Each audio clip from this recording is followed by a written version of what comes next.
Hey everyone, what's going on? Welcome back to another obscure reference news gaming show we don't have a title for yet.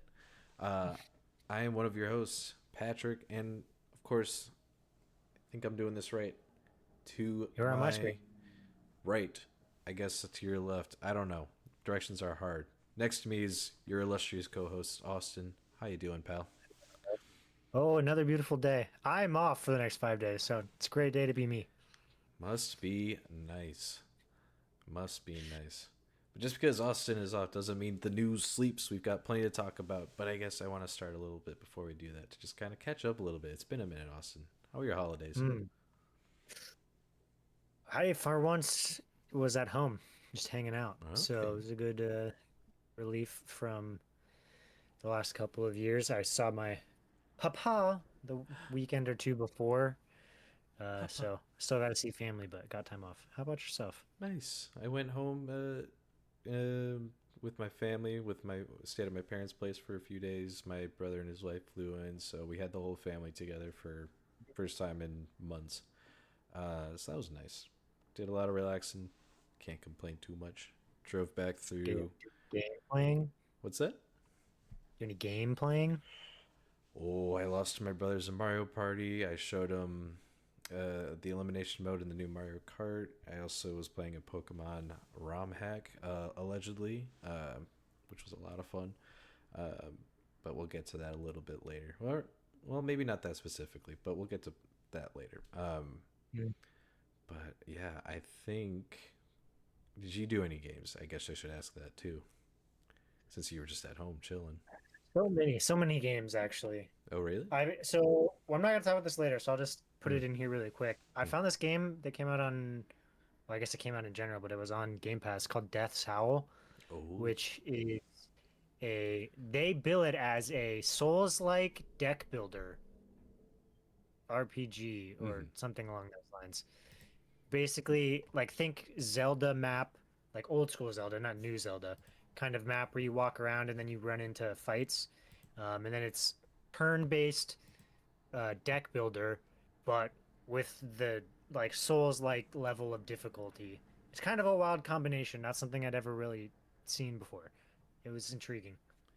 Yeah, I had the demo for that downloaded on Steam after someone recommended it, and I have not checked it out. So maybe I'll do that later. But we're not here to talk about video games. Just kidding, yes, we are. But we are here to talk about the news over the last couple of weeks. Things have kind of slowed down a little bit, but that doesn't mean stuff hasn't been happening. Most notably, uh, Naughty Dog, a studio infamous for its crunch culture, especially with The Last of Us Hmm. Part 2. It's just come out, not just come out, it's come out like a week or so ago. From Jason Schreier, aka Schry Guy, aka a reliable news source over at Bloomberg, that they're back at it again. I'm pulling from this article over on gamesindustry.biz.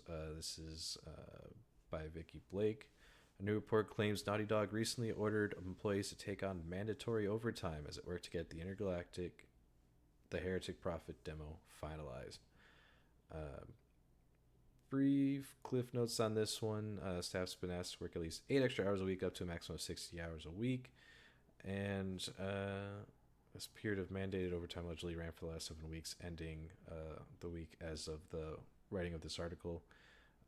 They also were instructed to come to the office to work 5 days a week, up from three, disrupting daily lives and stuff.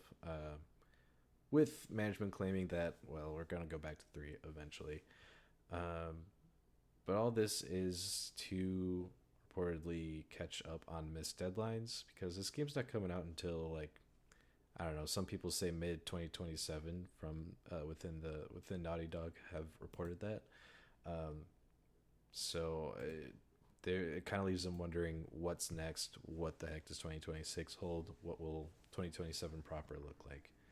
Um, so Austin, you think after we sprayed this Naughty Dog with a water bottle that they would have learned their Hmm. lesson? What do you make of this?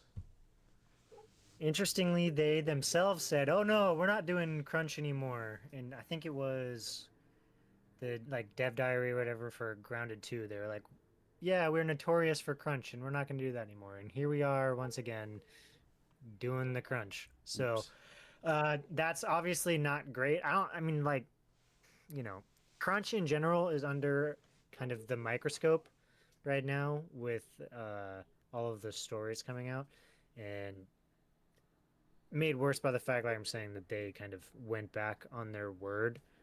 Ultimately, like the article says, you miss a couple deadlines and you have to put together a demo for Sony execs. You're kind of in a pinch where I'm not really sure what you kind of do at that point.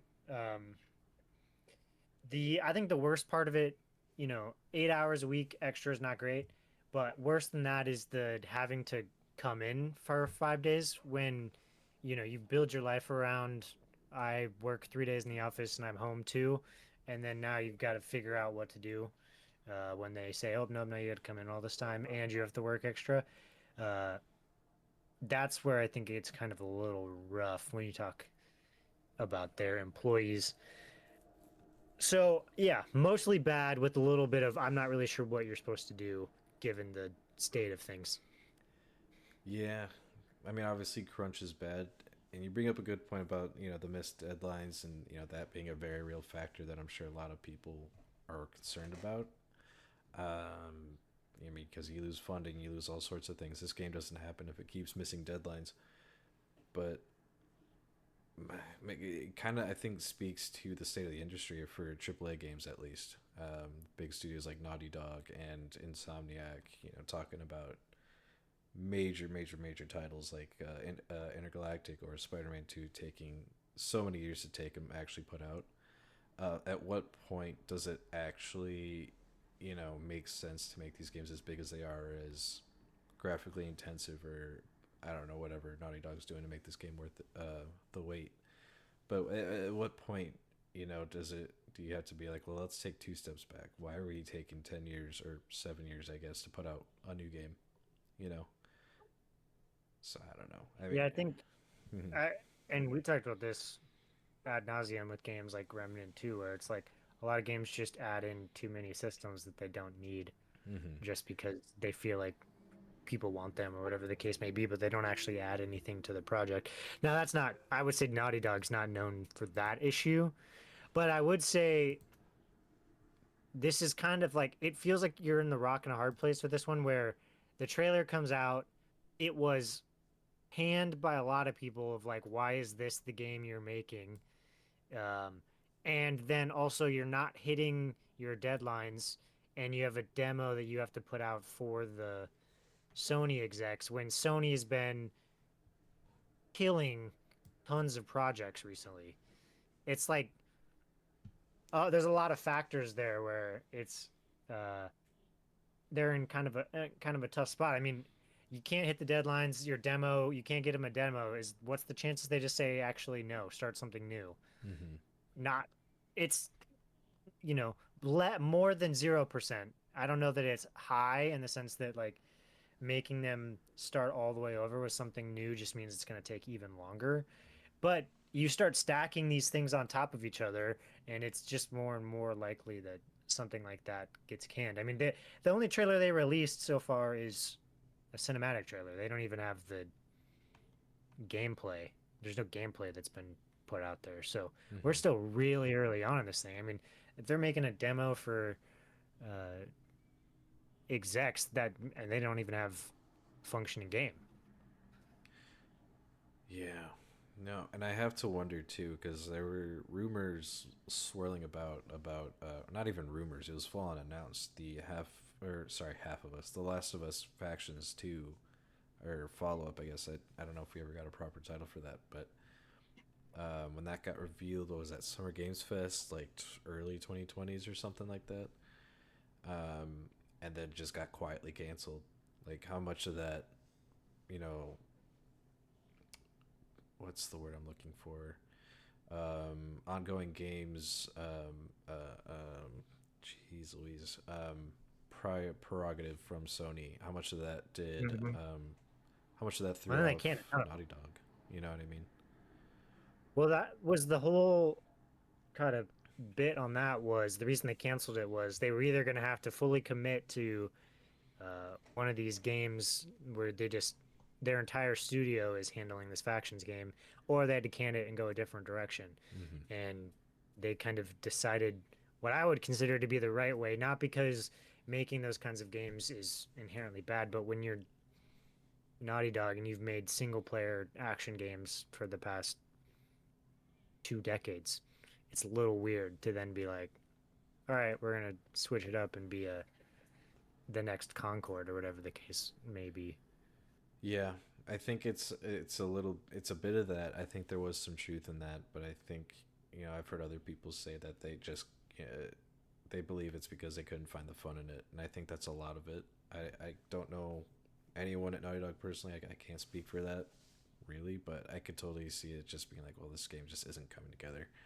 Um, and with Sony kind of backing off that ongoing multiplayer game push, seemingly after Concord, um, they were probably more okay with it than not, and that I don't know.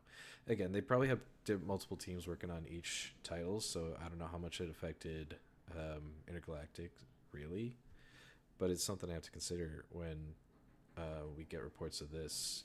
Multiple missed deadlines and 60-hour work weeks for a lot of people.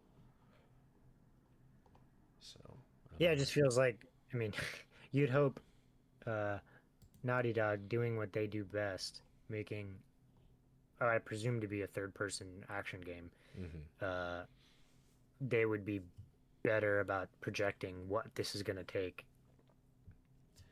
Yeah. Because ultimately, that's the thing like that always comes up in this is it really fall. Unfortunately, it seems to generally be managers don't know how to properly timeline how long things are going to take and manage telling the creatives like no you can't do that because we don't have time, and then what happens is crunch for all of the artists that are making things, and it's like Yeah. that's a pretty unfortunate uh, result. Yep. And I know I mentioned Insomniac too. You bring up the management. I do think that's a massive part of this. I don't really know who's managing each of these different projects or who's overall managing Naughty Dog, but I think that's a huge part of this. When I mentioned Insomniac earlier, and they report that there's no crunch over there, or at least there wasn't for their latest Ratchet and Clank game. I can't speak for Spider-Man 2, but uh,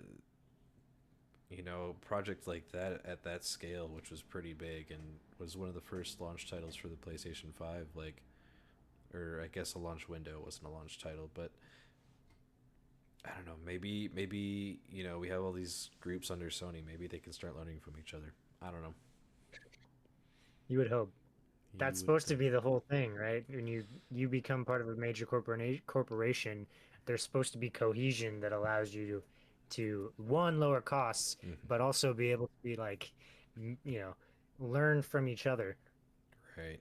It's I mean, to me that's why it read why they acquired Bungie. To help with the ongoing multiplayer push, and it didn't seem like anything came from that. And then they landed in hot water. Now they might be in trouble. So it is what it is. A whole lot of Yeah, cohesion. I just putting this out there. We'll see what actually happens when it comes out, but Marathon might make a miraculous comeback after what seemed like it was DOA.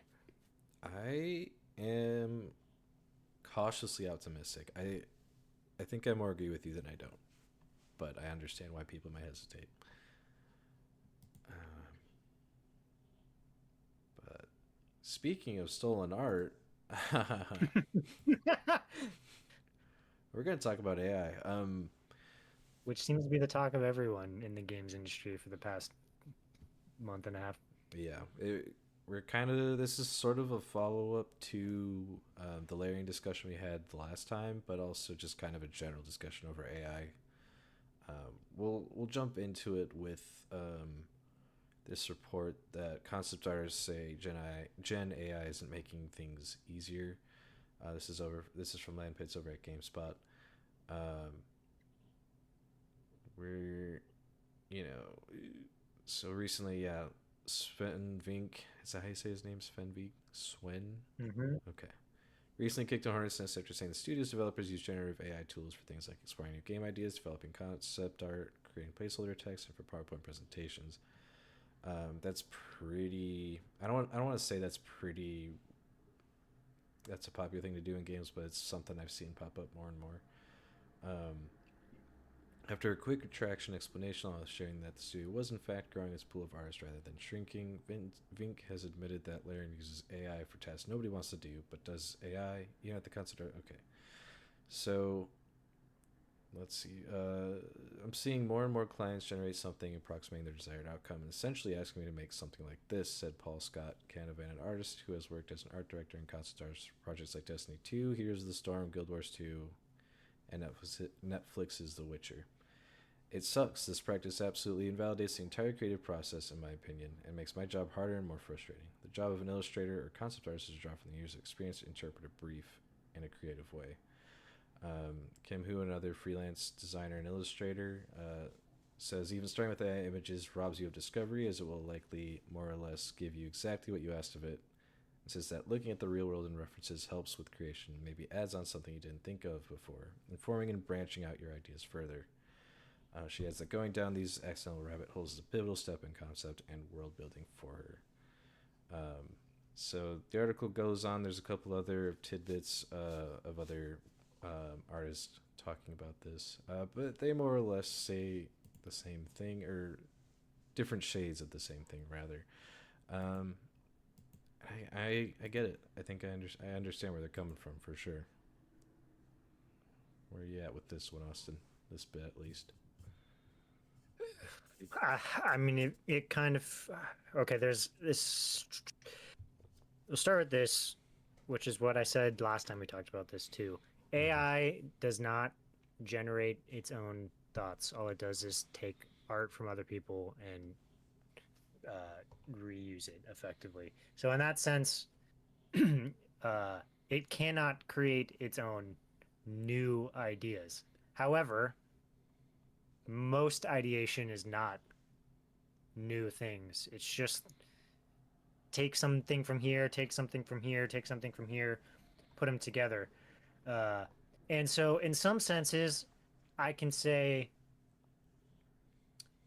it feels a little bit like people just there's going to be kind of two paths. There's going to be artists, concept artists that are like, yes, I'll take generative AI into play and help use that. However, that may be, whether that's just using it, with management teams or stuff like that who care about that, or if it's in their day to day practice, or it's going to be the other side of it. People are going to be like, no, I'm not doing that. And it seems like the gaming industry is kind of bifurcating that way. And concept Mm-hmm. artists will get jobs at places that do one or the other.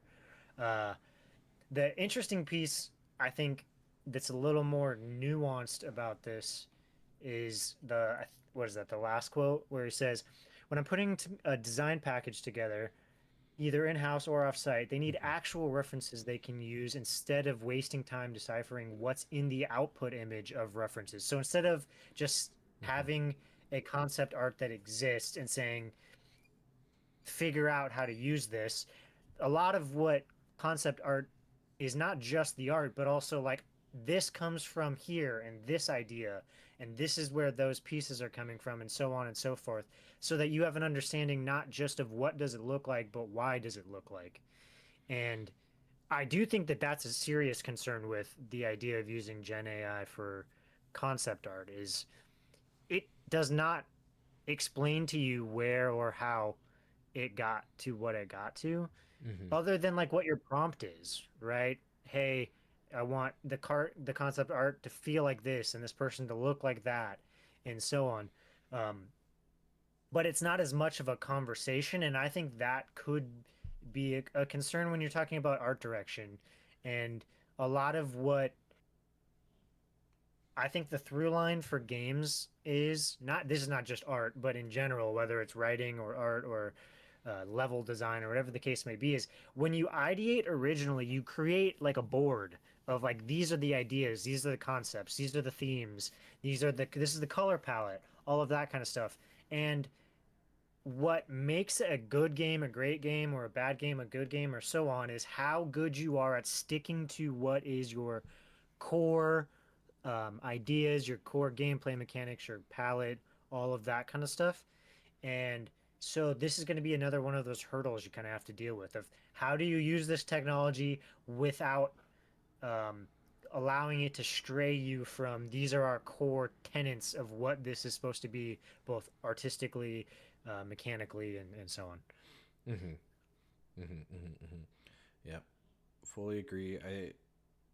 It's gosh, it's true that like when you ideate and try to come up with what you want your art to look like, you're definitely taking inspiration from other examples. And I think that's a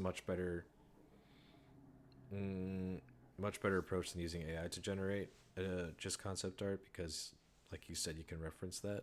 And I think it's a lot easier to stick to what your core tenets are of what your project is. Uh, to, if you start with your original vision and you're able to go from there, like you want this game to be about these people going up against this entity known as the Paintress. Very painterly, a lot of oil like colors and stuff. How do we do that? And you get Expedition 33. And I'm realizing that's probably a bad example because they they had some AI in it too. But um, at least for the concept art, phase of things, um, which is I wouldn't say the most important part, but it's pretty important in defining what you want your game to feel like, what you want your game to look like. So I guess it is pretty important. But you want, gosh, I'm kind of rambling Well, I at think the this big point. thing is, I mean, this kind of falls back. Like everyone's question was, why do writers and level designers and so on get treated differently than artists? Mm-hmm. And even when you get on this granular level with an artist, like concept artist is a job in and of itself. And the big rub with AI is taking away people's jobs, right? And there's the environmental part of it too. Mm-hmm. But Mm-hmm. one of the big rubs is taking away people's jobs. And when you say I'm going to create concept art with AI, and that is a specific job, a concept artist. That's where you very quickly get into this world of like, I'm, I'm anti that. I'm not even going to play your game if you use AI, right? Like that's where a lot of people are, Yep. or some people are getting to. I don't know what the numbers look like there, but No, I've definitely seen that for sure. It's definitely a hot button topic, and to hear Sven talk about it kind of makes it seem like it's more and more where the industry is heading. Um, I guess that. I think there's an int. I mean, like I said, I think it's bifurcating, right? I Mm-hmm. mean, this is where people are having an argument about whether or not Steam should allow or should have a tag for if there's AI use in it or not. Mm-hmm. Like I just think that's there's going to be people who are hard stance. I'm not doing AI. There's people who won't care. And there's people who are it's going to pick and choose based on what it is. So I actually don't think that tag is inherently a bad thing. Yeah. But I think one issue is the AI teams are probably going to be able to make things quicker. And so when you're talking about a competitive market, how does that work out, right? Mm-hmm. But the more interesting thing, like the parallel I would draw is when they talk about if you ever heard directors talk about placeholder music, uh, Mm-hmm. is when they so the way a production works typically with the movie is they shoot a movie, they're editing a movie, and they put in placeholder music, which is supposed to have the vibe of what the uh,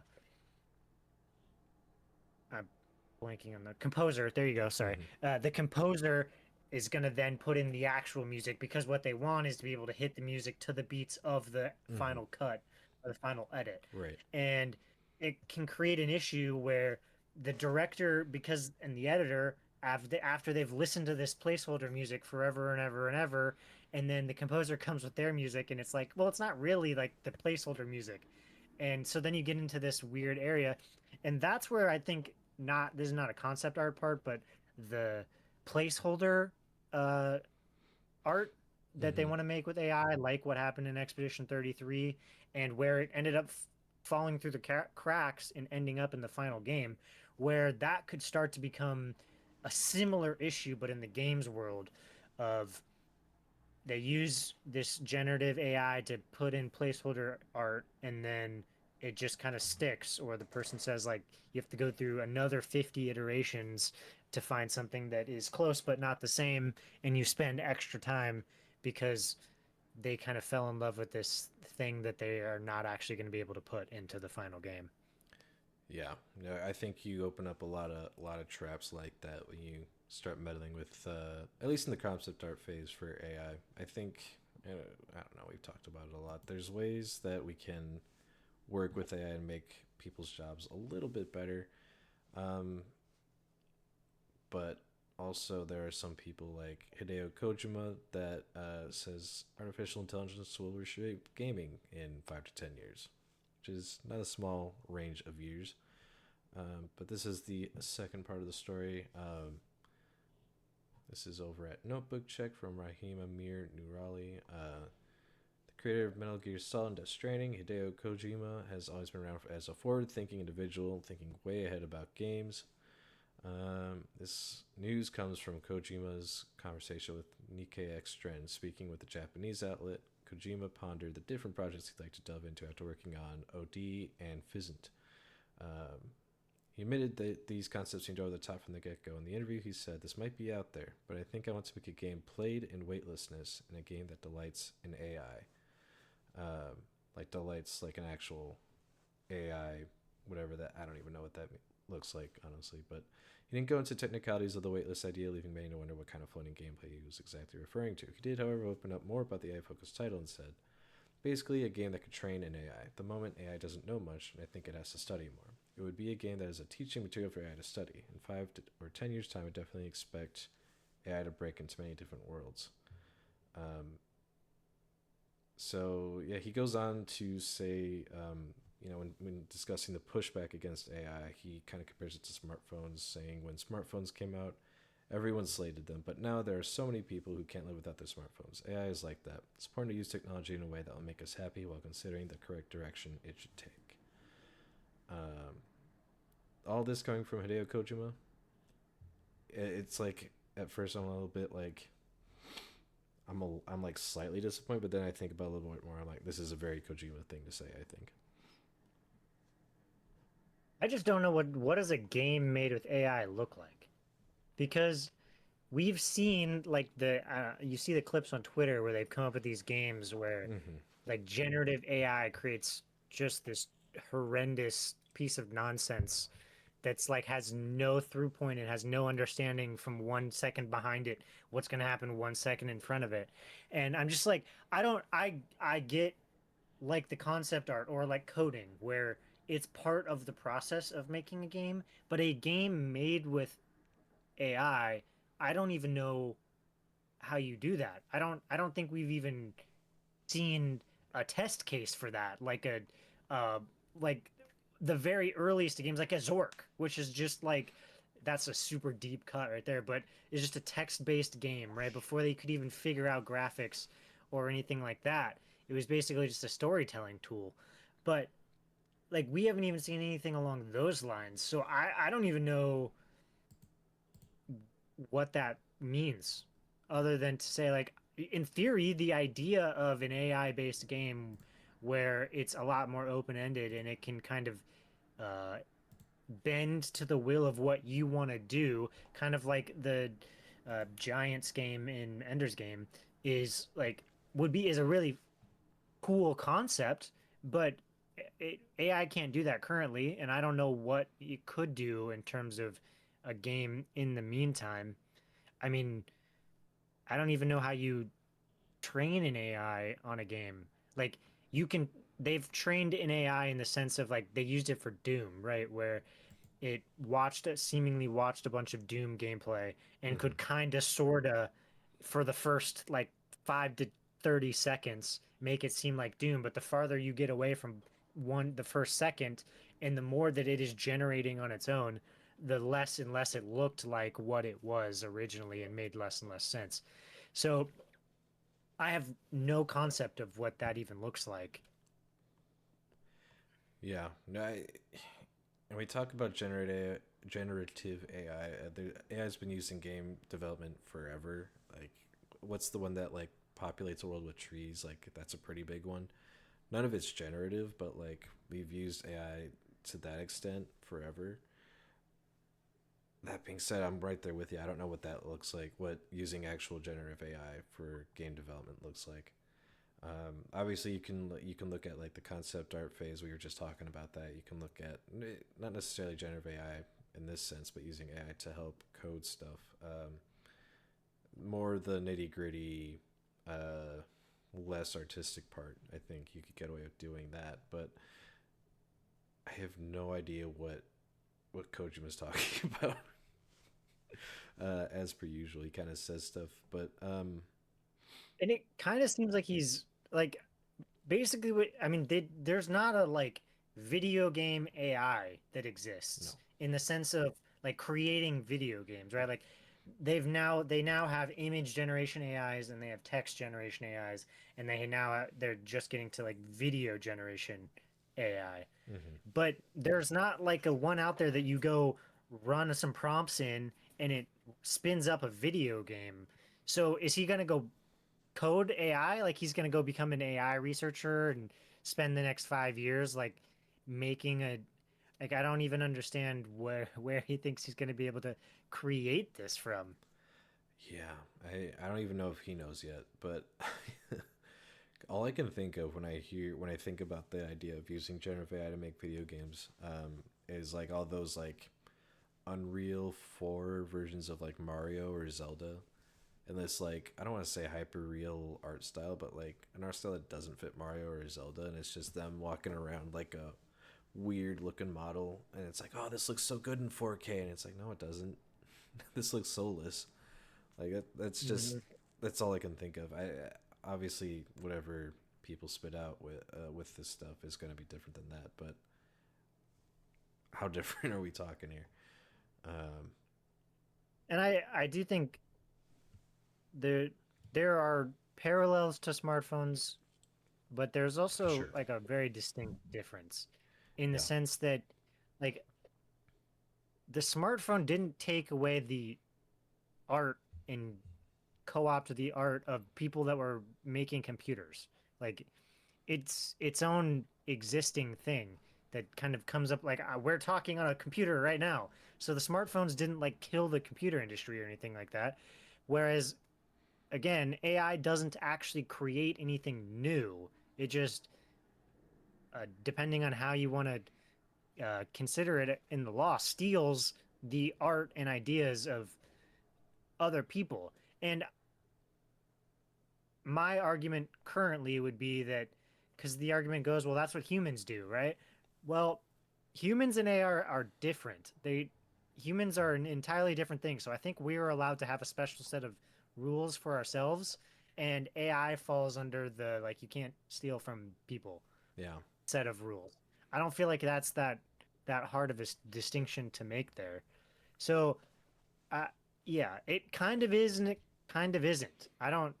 I think they're just we need more time and understanding of what AI actually is and laws that meet the times and all of Mm-hmm. that kind of stuff to work through how should we interact with this because I'm not super personally super concerned about AGI, um, at least in the near term. So it's really like these specialized uh, AI programs for video or for making games or for making music or whatever the case may be, and how do we interact with these versions of it that we have now? Um, because it is in a weird gray area at best. Mm-hmm. Yep. And I think the last time we talked about AI on here, with Larry and I think we were both kind of on a similar wavelength in that where it's AI is such a young new concept, and it's like hard to fully see where this is going, what this looks like in 5 to 10 years. So when Kojima says it'll reshape gaming in 5 to 10 years, I have a hard time arguing against that. I don't know what that means necessarily, but I mean, I think he could be right. I just don't know that he's right in the way that it seems like he's laying it out here. Hmm. Like I said, from as not a person, like I don't really mess around with AI all that much. Right. Same. Um, but from all things that I can hear, like when it comes to coding, it is like turning programmers like 10xing their ability to do certain tasks when coding. And it hurts them in other areas where they have to, read over the code and stuff like that. But so it could revolutionize gaming in that way, in that you need a lot less designer, like programmers and level designers and that kind of stuff. But that doesn't sound like what he's saying here of like No. you're going to be able to make a game with AI or train an AI on games to make a game. That's like an entirely different thing that I just it doesn't feel like anywhere other than video exists, like Hmm. generative AI video exists, but that's not the same thing as a game where you have to have consistent, I mean, I guess you strive for consistent themes in writing and so on through 8, 10, 40, 100 hours. I mean, that's something else entirely than a 30-second video clip. Yeah. So gosh, when I think of Kojima, I think of how he uses this creatively and how he uses this for creative purposes. And I don't think it's something like, well, I can't think of a story idea. I'll just use this. It's hard for me to define, but there's a way that I see this going with Kojima where he, I don't know, makes a game that implements Gen AI in a way that fits into the gameplay while also not straying too far because it's Gen AI. You know what I mean? That it doesn't stray too far from what the core of the game is. I don't know, but um, with him, I don't see it as a means to an end. Rather, as something he wants to explore and I don't know talk about. I But I think the biggest thing is just like there's all this just this is the video games and but art in general. I mean, it mm-hmm. happened with a bunch of directors coming out saying like, yeah, I want to use AI or I've used AI or whatever the case may be. It's like I feel like it shouldn't be. This is not a thing that's like this is clearly horrendously bad. Some people want to paint it that way, but I don't know that it's necessarily that. And it's definitely also not the AI, AGI, the whole world's going to be amazing. No one's going to have to work thing either. We're not on either of those areas yet. So it shouldn't be damning for someone like Kojima who's lauded in the industry to say I want to mess around with AI and see what this is because it's so new and it's so uh, untested. I mean, it's like VR when everyone, it was the same thing. Like, people hated VR. People thought all gaming was going to be VR. And it's like we kind of Mm-hmm. tested around with it and people kind of went, it's niche. Maybe that's AI. Maybe AI is the next huge thing and it revolutionizes. I don't know. We're too early. Right, Let's exactly. let people try it and see what happens. Yeah, let's find a way to make it a little more energy efficient. Let's find a way that it doesn't steal from people, and I think we're talking. I think maybe we can start looking at stuff then. But yeah, we're a ways off from that. I think, unfortunately.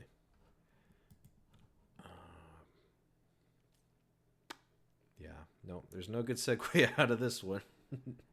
Nope, not one bit. So yeah, we're gonna kind of move things along. We're gonna jump into our quick hits a little quicker than we normally do, but I promise it'll be worth it. So we're going to we got to talk about Vince Zampella. So this one kind of caught me off guard. When was this? The 22nd. I gotta check what day that was. What day was that? Because I remember seeing this headline and kind of being taken off guard. So yeah, if you're unaware, Battlefield head, Call of Duty co-creator, and Respawn CEO Vince Zampella has passed away. Um, very just kind of out of nowhere. This was on Monday is when this article was posted. This is from Chris Scullion over at VGC. He died in a car crash in California at age 55.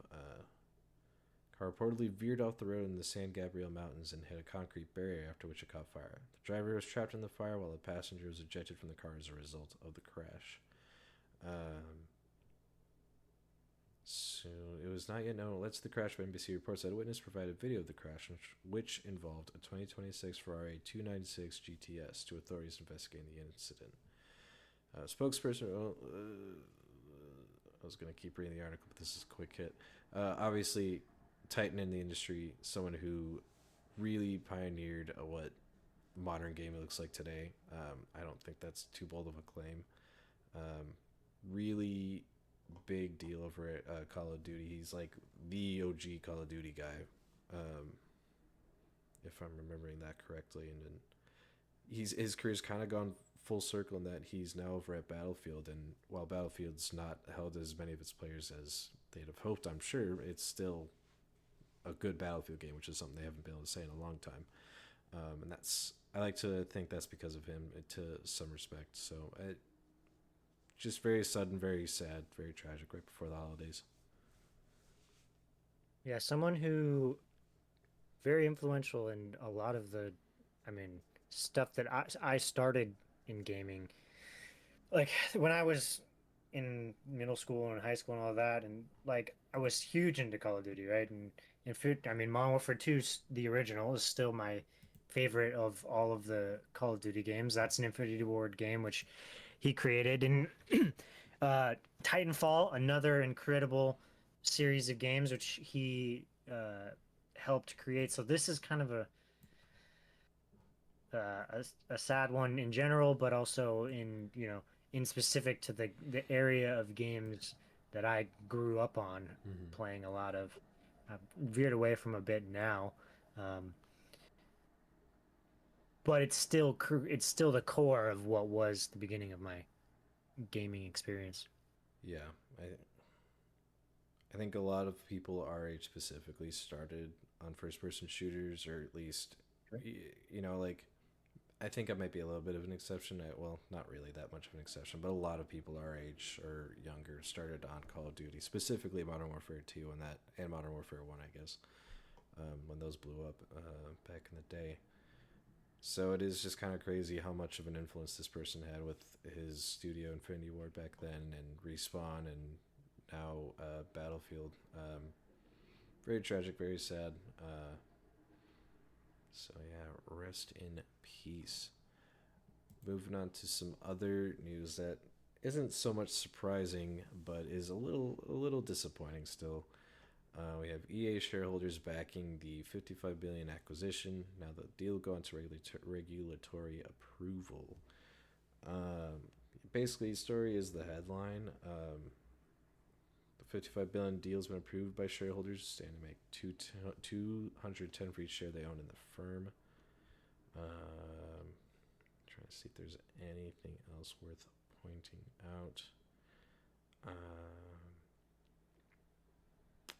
Yeah, I don't know. I'm not super surprised by this. I don't know about you. When you get a $35 premium on what your share price was, pretty hard to say no to that. Yeah. But just kind of the follow up, obviously to what is a big story, um, and we're one step closer to this probably happening. It's just really a question. I mean, it was probably always less a question of would the stockholders vote yes to it, and more a regulatory question, which is still yet to come, but one step closer. Yep. Yep. I don't see a world in which this doesn't go through, considering who's involved with this acquisition. I think Jared Kushner being involved does mean this will probably be expedited a little bit, but we'll see. But definitely something to keep an eye on. Not a whole lot to talk about, I think, on this. Kind of a sky is blue moment. I don't know. But nonetheless, an important step for this going through, and definitely something to keep an eye on. Gosh, I'm still upset about this. I'm not gonna lie. Yay. Yeah, not that it's like, Um, oh, I know I loved EA. They were the people's developer, but it's just kind of like, I don't know, man. We don't need to be. I don't know. It feels like a lot of rich people are yeah, getting off nice, and a lot of people that work there are suffering for it. So I don't know.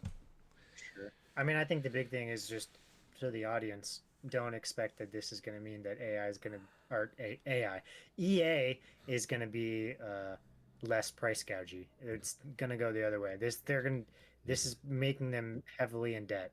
Yep. They're going to only get worse from here. So, Yeah. So what was? I think Saudi Arabia. I think it recently came out, not long after this deal was announced, that they were cutting back on a lot of their other expenditures, and this was like, I don't want to say this is like the reason why, but it's maybe the straw that broke the camel's back. I don't know, but yeah, Saudi Arabia's finances are not looking super hot right now with all the acquisitions they've been making. So yeah, I'm with Austin. Do not expect prices to go down. Um, you're still gonna see, what is it, My City on NBA 2K or whatever. That's not going anywhere. So yeah, our final quick hit before we kind of send out 2025. CD Projekt is selling GOG, aka Good Old Games. There's a lot of Polish names in this article, so I'm gonna try to speak around those. 'Cause I don't know how to say those. I'm very scared, Austin.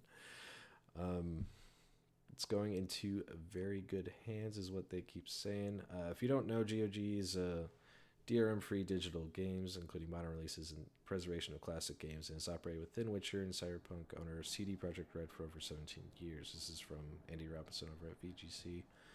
Um, so one of the co-founders of CD Projekt who is still someone who has majority share, I think, in CD Projekt Red. Michael Kaczynski. I don't think that's how you say that. There's a lot of accents and lines that are going through these letters. He's purchasing 100% of the shares in GOG for what translates to $25.2 million. Um, so they'll still release CD Projekt Red's upcoming games on the platform, and yeah, I mean, this kind of frees up CD Projekt Red to focus on game dev, instead as instead of also having to worry about GOG. And I don't know. It feels like the last, because what does it say? I need to find what they said, but um, their focus now. Okay, no, I can't find it, but they were saying, I read somewhere that CD Projekt's pretty happy with where GOG is now at this point, and they feel very confident that it's going to the right hands, which is good. I think GOG is an often overlooked game selling platform, whatever the word for that is, and specifically because it focuses on game preservation, and a lot of their games are DRM free. Um, they had a big release. They've had a few big releases over the last few years. That's like, well, you can't find that on Steam. You can't find that on Xbox. This is the only place you'll be able to find it. And I think that's important for moving forward, especially when you have folks like Nintendo, which is a bad example because Nintendo's not really on GOG, but like folks like that who don't really give you access to older titles. Um, so yeah, just quick shout out to this, I guess. Do you ever use GOG, Austin? Is this anything? Does this No, affect you at all?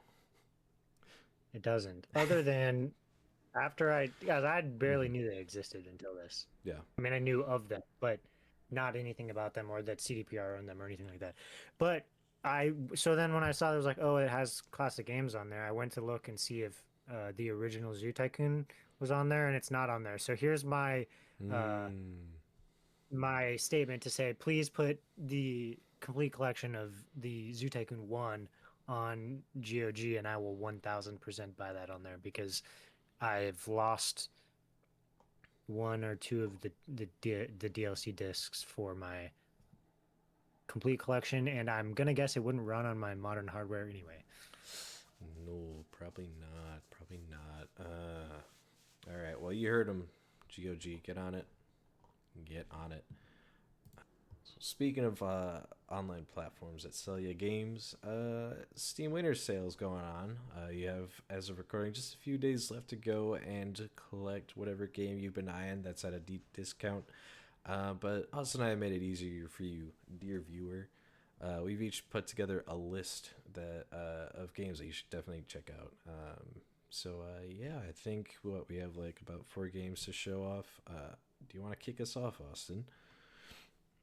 Yeah, kind of connecting to my last point with GOG and Zoo Tycoon. My first one on the list is Planet Zoo, which is like basically the modern zoo simulation game, and it is kind of like if you think of Roller Coaster Tycoon 1 and 2 to the kind of 3D, which is that technical, like I think it's Tycoon 4, I think, but where it goes from like very basic to kind of incredible levels of creative depth and what you can make. So in that sense, it's kind of daunting, but Mhm. incredible in so many ways, and the level of simulation that you get to do. And as a person who worked in a zoo and wanted to be a zookeeper when I was young, it's incredible, and everyone who likes simulation games should play it. Okay, very nice.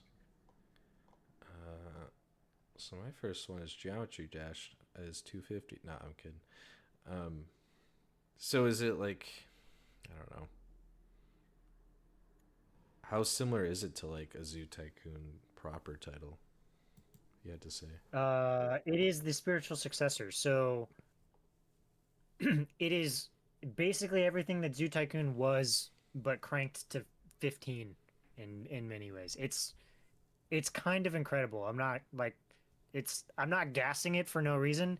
I mean, one, I guess I've spent an ungodly amount of time in the Zoo Tycoon 1 and 2, so I'm kind of like the target audience for this, like I said. Yeah. But like the simulation, the graphics, the not just like if you think in the old games where like you could just place a building and there's like four versions of that building. They have that in this game, but then also you can basically build your own version of that building Hmm.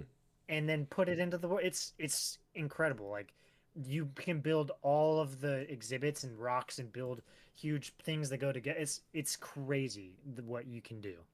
Interesting. One more time for the kids in the back. What's the name of the game?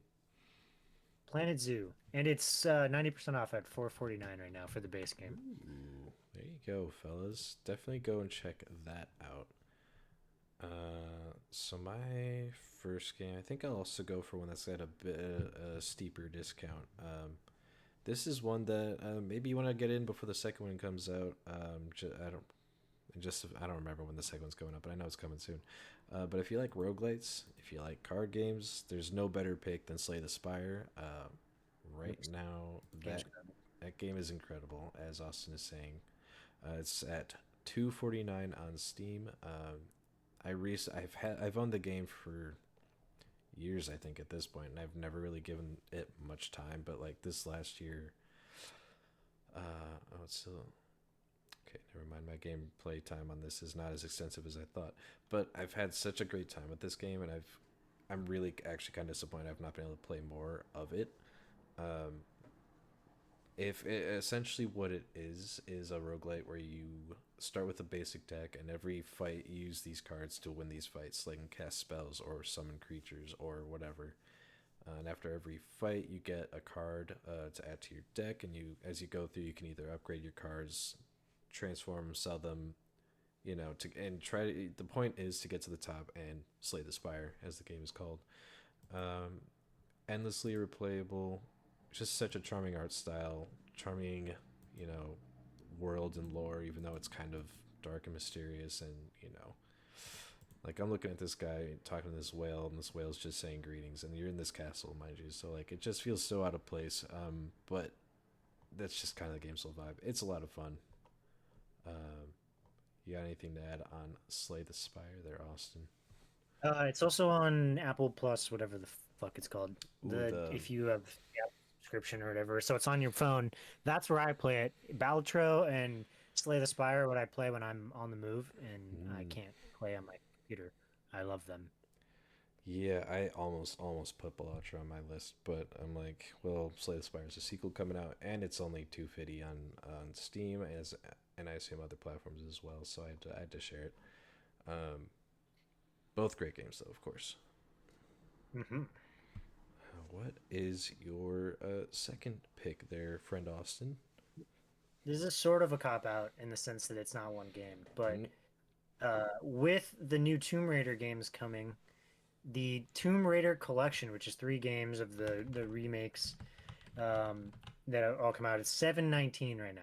This is ooh, incredible for what is think Nathan Drake third person action adventure Indiana Jones, not the video game but the movies. mm-hmm, Uh, Along those lines, where You get to shoot some bad guys. You get to raid some tombs. You get lots of puzzles.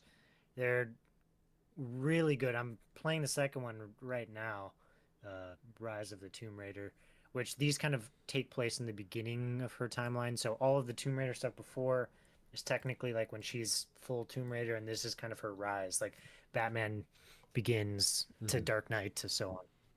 It's really good. That is a very good shout out. I have the first one of these on Xbox. I think it was a Games with Gold back in the day. Did not get much into it. I might actually pick this up. This is very intriguing. Of course, right as we get into a what should be a great year for Tomb Raider fans. So With two games coming. yeah, and a show at some point wherever that Oh is. yeah, So a lot of good stuff here. Yeah, 3 games. I know the third one had a little bit of controversy or something, didn't it? they've all had a little bit in the like.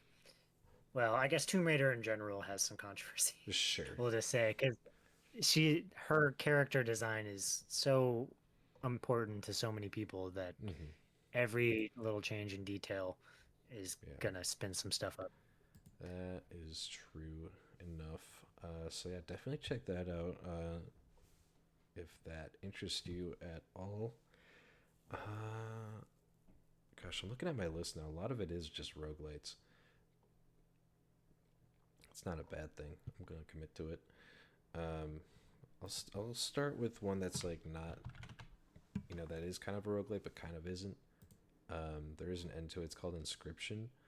Um, if you don't know what it is, it's by the guy that created Pony Island, which is another kind of a deeper cut. But it's essentially also a card game. I didn't time these out well enough, huh? The sequencing is something else, but it's essentially you find yourself trapped in this cabin. Call that a theme. Listen, the next one won't be a card game. But it's a another deck building roguelike with also escape room mechanics, which is I think what sets it apart for me specifically. Um, this one was published by Devolver Digital, so that's how it came onto my purview at least. It's at $8 right now. It's 60% off.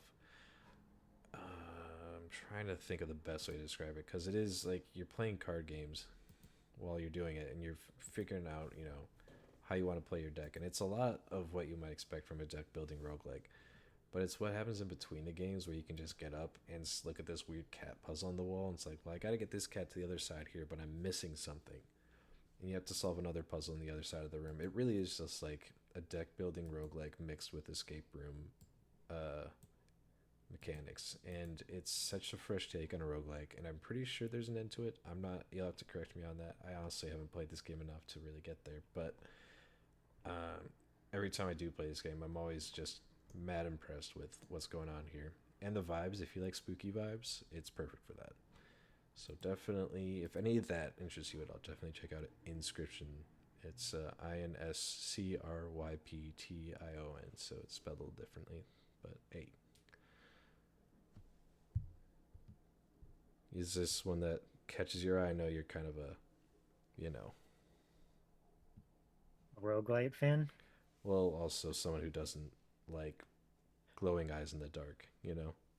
Yeah, I would say it's probably one that I don't ever play in the Mm-hmm. sense that there's 1,000 roguelikes and they Also all that. take hundreds of hours that you want to if you want to play through like all of it. And so one that goes that close to, spooky horror, which is not really my thing, probably just is a pass for me. Valid. Not meaning it's not a good game, but just not for me. I'm gonna take that personally. I made this game. I'm Daniel. Nah, totally valid, totally real. But with that, I am gonna pass it off to you. What's your next game that I can poo poo?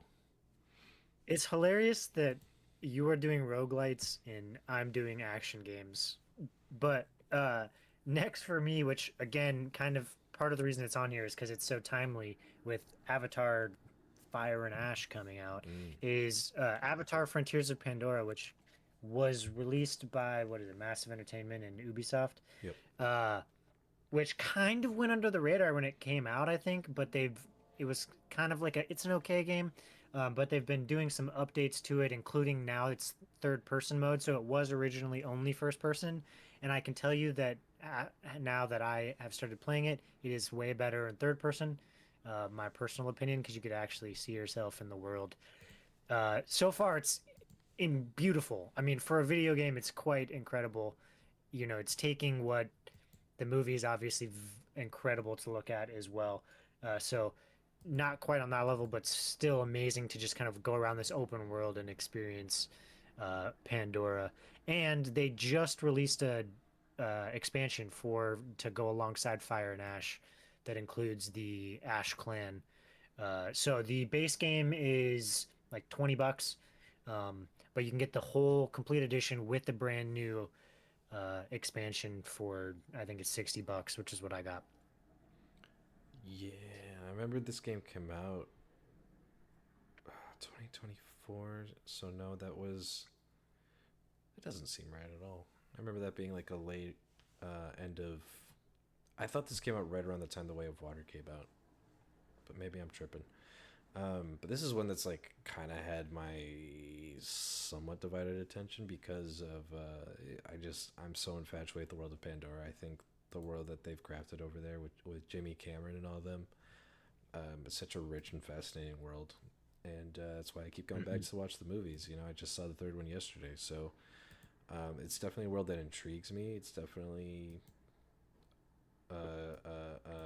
like a world that's just full of like wonder and splendor. And I think everything I've heard about, graphically speaking, about this game is like, yeah, this game looks good. This game runs great if you have the right equipment for it. So I definitely I've considered it, and the way you're You talking know it about looks it. good because the way that I play it, Mm-hmm. because my girlfriend, it's actually she doesn't like video games that much, but Yeah. it fits into a small subgenre of games that she's willing to be interested in. So I stream it from my PC in this room Uh to huh. my TV in the living room over Steam Play, and it still looks Wow. incredible. I mean, I have a wired connection, but it still looks incredible Sure. even Sure. doing it like that. So vibes immaculate, and I haven't gotten there yet, but it's you get to like do all of the flying and all of that. Like you get to experience the full experience of being, I guess you're not an avatar, but being A Navi. on Pandora, Yeah. yeah, and being part of the Navi and fighting RDA and their pollution. Yeah. Grr. Boo them. Yeah, no, you've definitely convinced me to put that on my wish list. I will definitely keep an eye on that. Um, let's see. All right, I'm gonna tell you to cut it to three here on this one because we're gonna come back with more game. We're still gonna talk about more games, but Mm-hmm. we're gonna get really long here if we keep going. You're right. You're right. You're right. Um, what do I want to end on? You know what? I'll end on this one then. Uh, oops, oops, oops. My last game, I'll just continue with the theme of roguelites. I like to think you get your bang for your buck when you get a good roguelike. Um, 100%. and I think one of my favorite ones that I've played over the last few years is Rogue Legacy 2. Um, if you're unaware about what Rogue Legacy is, obviously this is a sequel. You're essentially trying to storm this castle and take down all four bosses, and then whatever, and then find out whatever on the other side after that. I think there actually might be like five bosses in this one. Um, the catch is you're probably not going to make it on your first try, and then the way you pick your next character is that person is the descendant of your last character. So that's how you're able to justify the power ups you're buying. It's your ancestor built this wing of the castle, which gives you more health, or blah blah blah. Um, but that also means you might get some sort of downside effect, like maybe you're vegan, and the one healing item you can find on your run is a chicken leg, so you can't eat meat. It will hurt you. Um, and there's like all sorts of different rules. That's just one off the top of the brain, but maybe you're colorblind. That just means the whole game is just colorblind. And it's very creative in how it does that, and I think the progression in it feels Too really late, good I already too. am. What? Uh, but I think the progression system in this game feels fresh. There's like it kind of runs the risk of what we say about Remnant 2, where it has too many systems. I think it has like one too many currencies and ways to upgrade your equipment. But other than that, I think the traversal feels really great. I think the combat feels really good. Being able to just kind of steamroll a boss after you power it up like 5 times feels great. It almost feels like a Metroidvania with the way that the world is laid out. It's definitely one of my favorite roguelikes that I've played over the last few years. So I definitely highly recommend it. It is $10 right now. It's 60% off. Definitely check it out if that interests you. Yeah, I think that is one of the more interesting and unique ways to tie in the roguelike aspect, where it's your descendant is the next person you play. That just Mm-hmm. in my brain like clicks in a way that's so incredible. Ever since I even heard about Rogue Legacy 1 back in 2013 or whatever, it's like, wow, that's such a cool idea. Mold. Yeah, I played a lot of the first one too. I picked the second one because I do think it is ultimately the better product, but the first one is such an interesting concept too. They're both great games. You can't go wrong, obviously. But You yeah, could probably get both of them for like $13. So you know what? I'm gonna see what the first one's priced at right now. It's not even $2. It's 150 right now. So yeah, definitely check the both of them out. You will not be sorry. Um, so yeah, did you give your third game? I'm pretty sure you did. I did. All right. I went first. That is correct. So we will move on to our final segment of the show and our little send off to 2025. So, why don't you intro this segment, Austin? Yeah, so we're just going to talk about a handful of games that defined our 2025. So not necessarily games that came out in 2025, but games that we played in 25 and kind of paints the picture of the landscape of our gaming this year, which I went first last time, so I'll let Pat go first this time. All right. So, looking at my list, I was trying to figure out what the best way to start this was. I Mm, think the best way to jump into this is kind of start with what was a pretty popular genre of games this year. I'm going to start with the friend slap stuff. okay. Which friend slap. Do we love the name? I don't know, but what I appreciate about these games is all the times we spent laughing and laughing so hard we were crying pretty much for me some points. And the main offenders for this one that I could think of, like Repo and Peak, both dropped this year. Both I've put countless hours into. There was even a phase I think where John and I were, and I think maybe you as well, were dabbling in Lethal Company mods and also Repo mods. So eh, plenty plenty of hours spent in those games laughing our asses off at like stupid shit. Like just a week ago, I was playing Peak and we were at the Mesa level. My buddy found a stick of dynamite, threw it at me. I was able to get out of the way barely, but I was like, the North remembers. Like 20 minutes later, I throw a stick of dynamite at him. He sees it, but not quick enough to get away. Screams bloody murder and blows up. Like it's that kind of shit you can't recreate in something like The Witcher or Grand Theft Auto. Like it's just time spent with your friends, and for me, that's a lot of why I play games. So want to give it. GTA might be a bad example. I know what you're saying. Yeah, yeah, that was as soon as I said, I'm like, no, that can happen there too. But But um, it's the emergent gameplay, right? yeah, I mean, GTA RP, it's Arc Raiders, mm-hmm, it's all of these friend slop games where it's just like the game is just built to be open enough that you can fill in the details, and it's mm-hmm, hilarious every time. yep, yeah. So definitely a huge shout out to that. I almost want to talk about Arc Raiders in that category, but for me, that just kind of feels different enough, so I didn't. But Sure. uh, I will pass It's it not off. friend slop, but it's the No, emergent gameplay thing. yeah, yeah, that's what connects it really, if anything. But uh, yeah, what's your first pick then? What's something to I'm define gonna 2025 I'm for gonna you? go kind of in order of the year for me. Okay. Uh, so I'm gonna start with Warhammer 40,000 Rogue Trader, Mm-hmm. which has spawned my love of Owlcat games, which I tried to go to their headquarters in Cyprus when I was there, but couldn't make it happen, unfortunately. But this is a one of the genres that I love dearly, which is turn-based RPGs.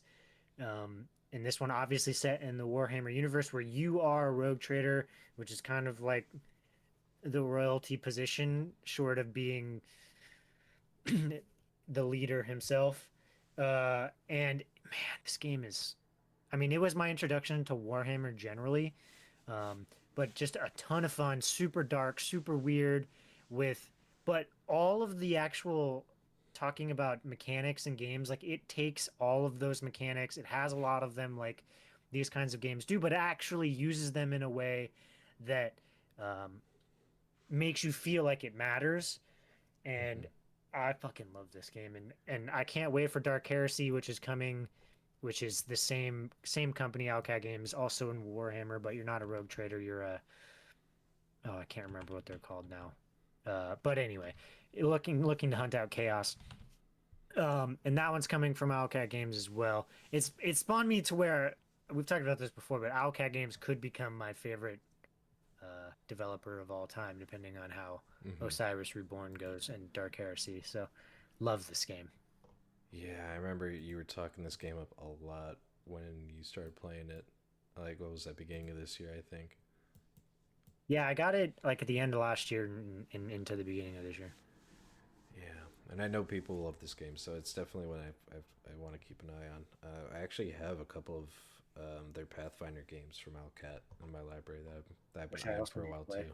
Yeah, I don't know if those have co-op or not, but maybe we can make that happen. But yeah, Hmm? very solid pick. I'm gonna look that up while you tell me what your next definitive game is. Ooh, ooh. So this is gonna be, gosh, when I think of the year 2025, I do think of Arc Raiders. I do think of Donkey Kong Bonanza. But what really, this is, I'm trying. I'm looking at my list. There's like two I really, because I could easily talk about Expedition 33. I think that game really affected me in a way that a lot of games haven't for a minute, just from every aspect, from gameplay to story. But I think that's been talked about enough. So I'm going to talk about a game that nobody ever talks about. Final Fantasy X. Haha, that's a joke because it's also one of the best RPGs ever made. So a little bit of backstory on this. When there's a concert series that tours around the world, really, but I was touring the United States this last year, and my buddy hit me up and asked if I wanted to go, and I was like, absolutely. I love Final Fantasy. I love Final Fantasy music. Um, But looking at the set list, I saw a couple of tracks from Final Fantasy X. So I'm like, I'm gonna play this. I'm gonna finally play this. We're gonna finally get through it, so I don't get spoiled because they'll probably have some footage on the wall. Um, and that's not what ended up happening. I ended up getting spoiled on a game that I was playing and was slow burning for like 2 years, but that's a different story altogether. Um, but what I got with Final Fantasy X was a game that is it wears its heart on its sleeve and how somber it turns into. Um, because it is a JRPG. It's a story about this kid who's kind of thrown forward through time. It's an isekai, if you know what that means.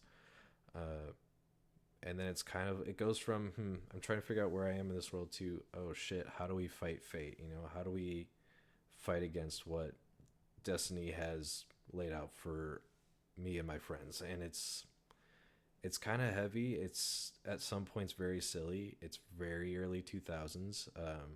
Whether that means everything's extreme games coded with blitzball, or early 2000s anime dubs where it's like they don't know what they're doing quite yet. Um, it's very charming. The battle system's very good. The way you level up in that game, there's no levels. It's all about collecting orbs to put and invest into your character's stats on their grid sphere, which is something you don't really see in any JRPG, really. I think that part still holds up. I think there's a lot of stuff that doesn't hold up, but I was just really taken by the story of this game and the gameplay of it. So if you're an RPG fan, if you're a JRPG fan, and you've not played Final Fantasy X, I definitely recommend it.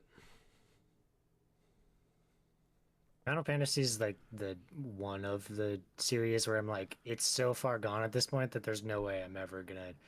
It's too daunting to ever jump in. Well, if you ever do, John made an oath that if I ever watched the first like a season of Arrested Development, he would play a Final Fantasy game, and I think Final Fantasy X would be a perfect entry point, whether it's you or John. So this one's rather linear, at least for like 90% of it. So I think you wouldn't have an issue with that open world nature of most Final Fantasy games. I digress. I could talk about that game for a while. It's a special game, but Ooh. I wanna hear what your second game is. This is the big one. This is the one where if I could only pick one, it would be this game.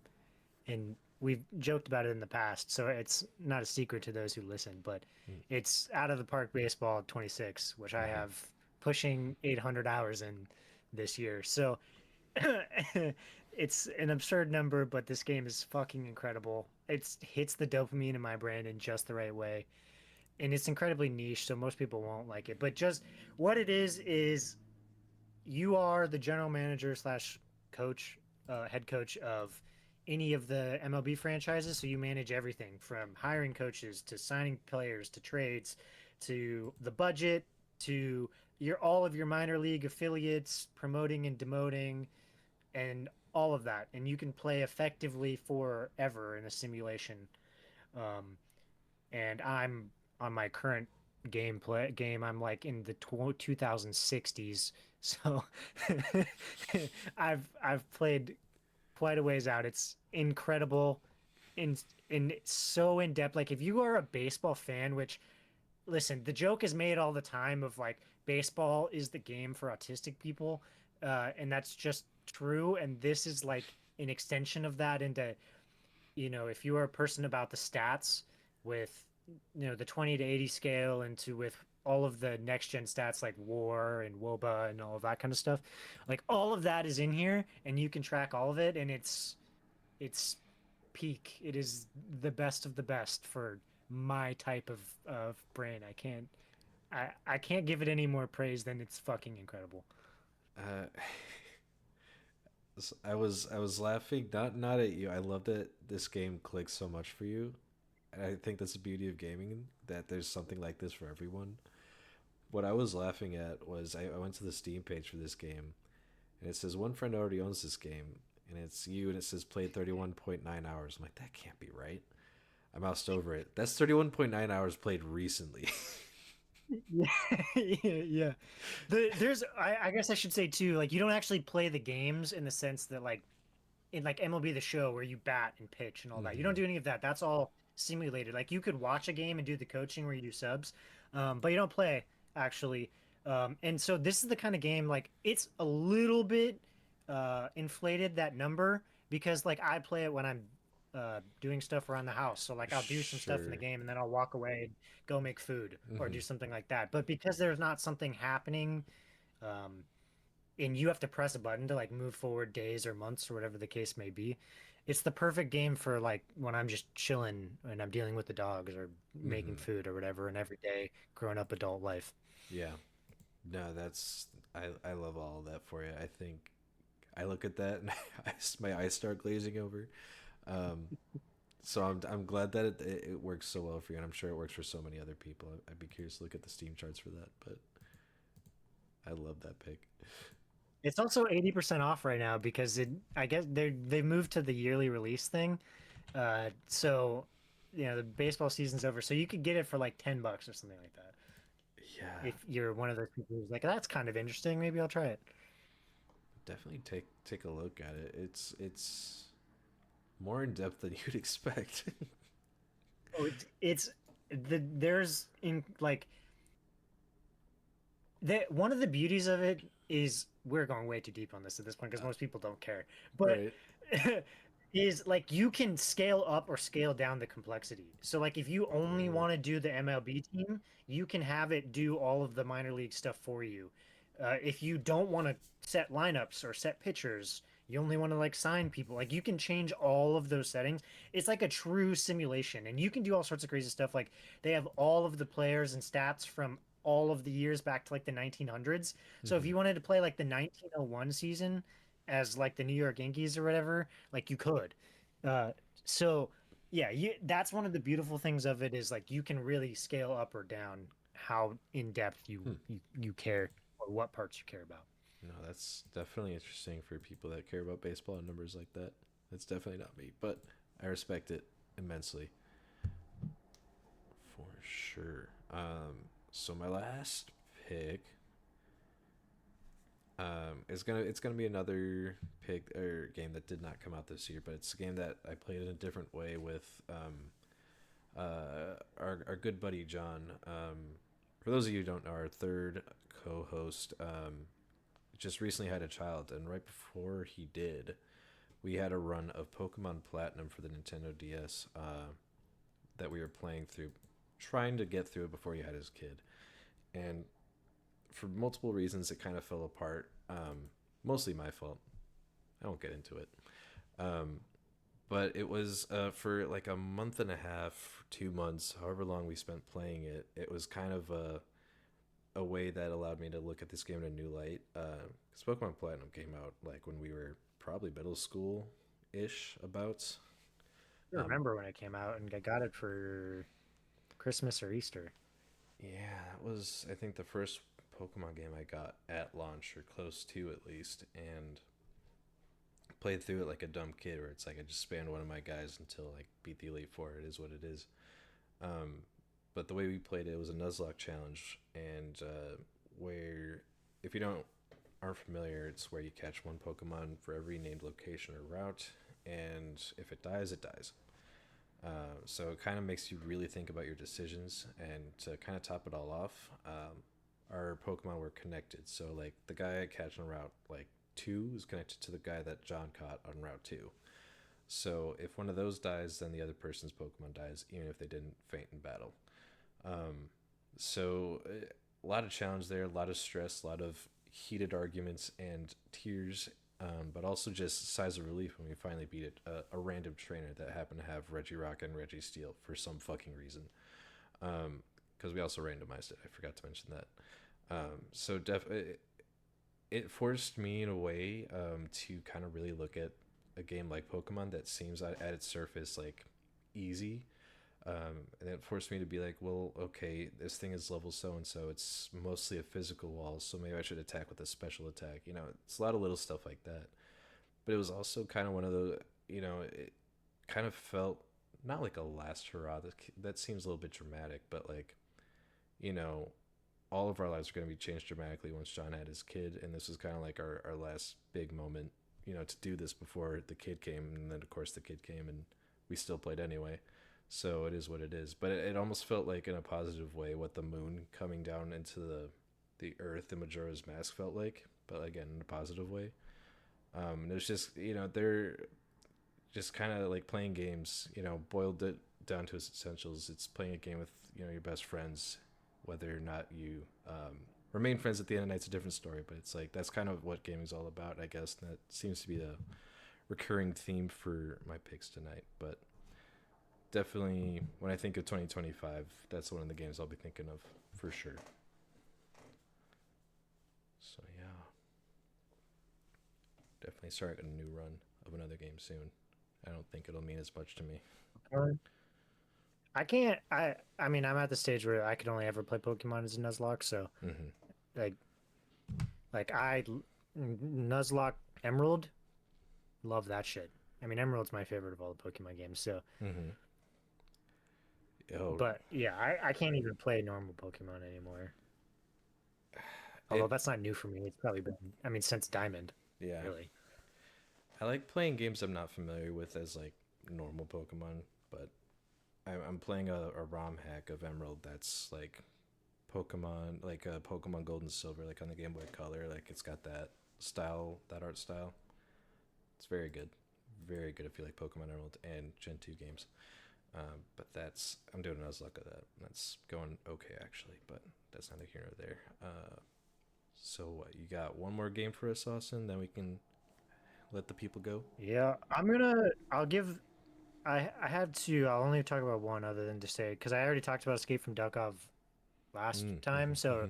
go to the end of the last episode and you can see my speak about Escape from Duckov because that's on there. It's But good. the other one I'll talk about is Dispatch. Mm. which, if you guys don't know, Dispatch is some of the former Telltale devs created a new studio, and they created a basically like the next evolution, I guess, of Telltale games since it went under, where you play as a, I guess, ex superhero who's lost his ability to be a superhero, and so he does superhero dispatching, where crimes happen around LA, and you send out different superheroes to go deal with the issue. And it's all built around that same Telltale style, where it's mostly narrative driven, like almost literary novel style. But this has a lot more gameplay than even the old Telltale games had with the dispatching part. And it kind of rejuvenated my love for that kind of genre of the video games. The obviously, the first season of, and following seasons, I guess, of The Walking Dead Telltale and the Tales from the Borderlands, incredible. Loved those. But I don't think this one comes together in all the ways, but I think it's a really good game, and a game that I spent, over the however many weeks it was, like 4 weeks that it was coming out, and even a couple weeks after that, I spent a good amount of time thinking about it after every set of episodes came out, and like what was going to happen and how you could play it differently and all of that kind of stuff. And that's how you know you have a good game. Like, Hmm. I always think about like the best of games are when I'm dreaming or I wake up and I'm thinking about that game. Like when Fortnite first came out, before builds got out of control, like I used to see in my mind like gold guns. Like that's when you know you've really reached the next level. Dispatch not quite on that level, but one where when I'm not playing the game, I'm still thinking about it. Hmm. Yeah. This one is one of the ones I missed this year. There's a few like it, but this one was one that kind of hurt a little bit because I love the Walking Dead games. Tales from the Borderlands, probably one of my favorite games of all time. It's up there at least, probably top 50. Who knows? Um, but I know that like games like that. If it's one of your favorites, I hope it's top 50. Jeez. Well, um, but I just know that like games like that where it's like a good story with heart and good writing. It's like that's all you need. And everything I hear about this, it like sounds like it's clicking all the right boxes for me. Where it's like Z tier villains slash heroes, coming together, figuring out that they care about each other. I don't know actually about the full story. That's just kind of me filling in the blanks a little bit. But it seems like it's hitting all the right notes for me as far as games like this go. So definitely one I want to check out. I know a lot of people love it. Before before we wrap, I want to say just Hmm. one more thing too, which I guess I'm springing this one on you like I did some stuff last time too. But so Steam had its, whatever, its version of Spotify Wrapped, right? Hmm. Where it's like these are all the games you played and all of that. And I found it so crazy, and maybe just because we're on the far right end of this, but the average number of games that anyone on Steam played in the year 2025 was 4 games.